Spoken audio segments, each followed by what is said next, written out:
Doctor Manmohan সিংয়ের বিদ্যাসাগরের জন্মদিনের দিনই তার জন্ম 26শে সেপ্টেম্বর, যতদূর আমার জানা আছে।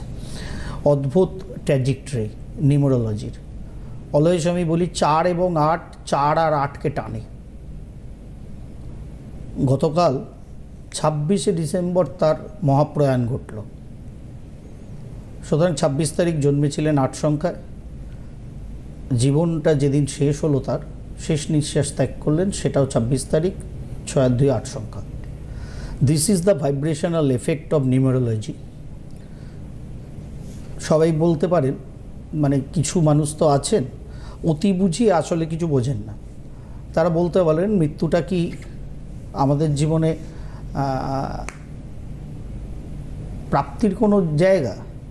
মৃত্যুর থেকে পরম সত্যি যখন আমাদের বিজ্ঞান বলি আর আধ্যাত্ম বিজ্ঞান বলি, কেউ বলছেন না। সুতরাং এই পরম সত্যিটা প্রাপ্তির জন্য সেটা ওই একই ভাইব্রেশনে অ্যালাইন হওয়া, এর থেকে পরম প্রাপ্তি তো জীবনে কিছু হতেই পারে না।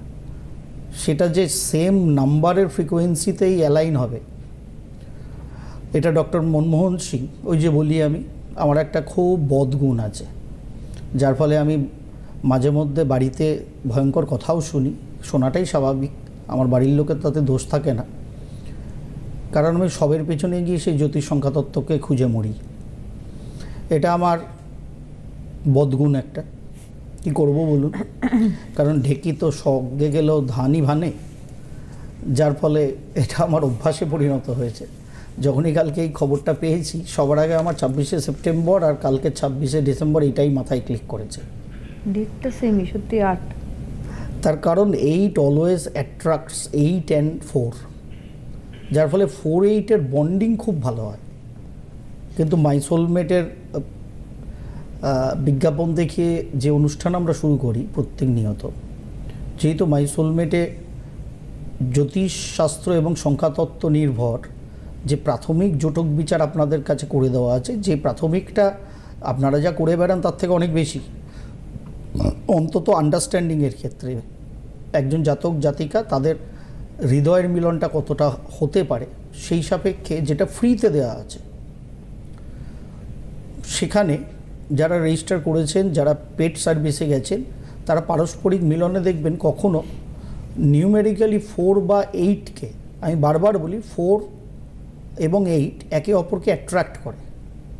কিন্তু মাই সোলমেটের যে সফটওয়্যার তৈরি করা হয়েছে, সেখানে কিন্তু কখনো পাত্রপাত্রী নির্বাচনের ক্ষেত্রে একজন জাতক বা জাতিকা, কেউ দুজনে যদি 8 সংখ্যার হন বা দুজনে যদি 4 সংখ্যার হন, সেখানে কিন্তু নিউমেরিক ম্যাচিংয়ে পয়েন্ট নেই দেখাচ্ছে।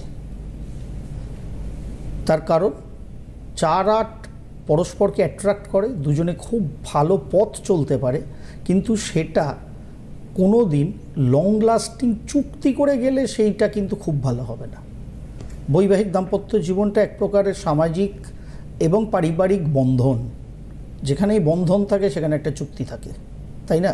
সেই রেজিস্ট্রি আপনি পেপারে সাইন করুন চাই না করুন, যখনই মালা বদল হয়, মালাটা যখন একের গলার থেকে অপরের গলায় যায়, অপরের গলা থেকে আরেকজনের গলায় আসে, এবং এই যে 7 ফেরে নেওয়া হয়, যে 7টা পাক দেওয়া হয়, একজনের আঁচলের সাথে আরেকজনের উন্নির এটা গাঁট বাঁধা হয় তো বন্ধন, এবং ওটাকে যদি আমরা রাউন্ড করি, একটা মালা কি রাউন্ড,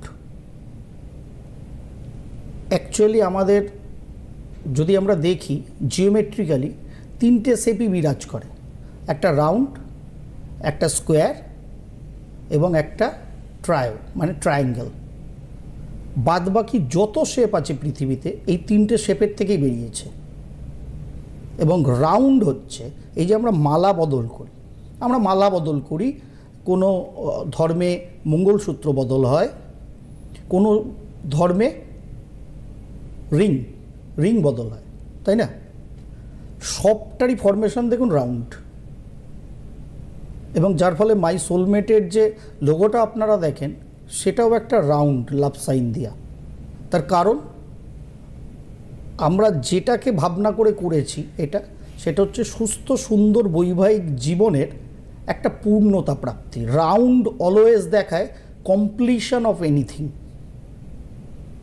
সেখানে যদি একটা 4 সংখ্যার লোক 4 সংখ্যার লোককে বা একটা 8 সংখ্যার লোক 8 সংখ্যার লোককে বিবাহ করে, বিবাহটা সম্পূর্ণ হবে, কিন্তু তাদের সুস্থ সুন্দর বৈবাহিক দাম্পত্য জীবন যেটা ফলে ফুলে ভরে ওঠা উচিত সেটা কিন্তু কমপ্লিট হবে না। সুতরাং সেই মতো করেই কিন্তু মাই সোলমেটে একদম যাকে বলা হয় ফ্রি ফ্রি ফ্রি, একজন অপরজনকে পছন্দ করছেন প্রোফাইল ম্যাচিং অনুযায়ী, দেখাশোনা অনুযায়ী, শিক্ষা দীক্ষা অনুযায়ী, অর্থনৈতিক ক্ষেত্র অনুযায়ী, পারিবারিক ক্ষেত্র অনুযায়ী, কিন্তু জ্যোতিষ সংখ্যাতত্ত্বের হাত ধরে জোটক এবং সংখ্যাতাত্ত্বিক বিচার ফ্রি পাচ্ছেন। সেখানে কখনো 4-এর সঙ্গে 8, 4-এর সঙ্গে 4 বা 8-এর সঙ্গে 8 ম্যাচিং দেওয়া নেই এই কারণে। তার কারণ নর্মাল যে কোনো কর্মে 4 এবং 8 দারুণ বন্ধু বান্ধবী হতে পারে, একসাথে দুর্ধর্ষ কাজ করতে পারে, কিন্তু চুক্তি ছাড়া। অতএব বিজনেস বা লাইফ পার্টনারশিপে জীবনে 4-8-এর লোকের যাওয়া উচিত নয়। একে অপরের সাথে কাজ করতে পারে, পারস্পরিক কোনো চুক্তি নেই, কাজ করছে দুজন দুজনকে দারুণ সাহায্য করবে, এর থেকে ভালো সাহায্য অপর লোকের থেকে পাবে না 4-8 সংখ্যার লোকেরা। যা 4-8কে করবে বা 8-8কে করবে বা 8-4কে করবে, কিন্তু যখনই ওটা কোনো চুক্তিতে আসবে, বিজনেস অর লাইফ, ওই হয়তো লাইফটা চললো, বিজনেসটা চললো, কিন্তু যত এফোর্ট লাগানো হচ্ছে সেই অনুযায়ী রেজাল্ট আসবে না। সুতরাং সংখ্যাতত্ত্বের ভাইব্রেশনটাকে বোঝার দরকার আছে, সেই বুঝে নিয়ে অ্যাস্ট্রোলজিক্যালি সেটাকে পাঞ্চ করে আমাদের জীবনটাকে চুজ করার দরকার আছে।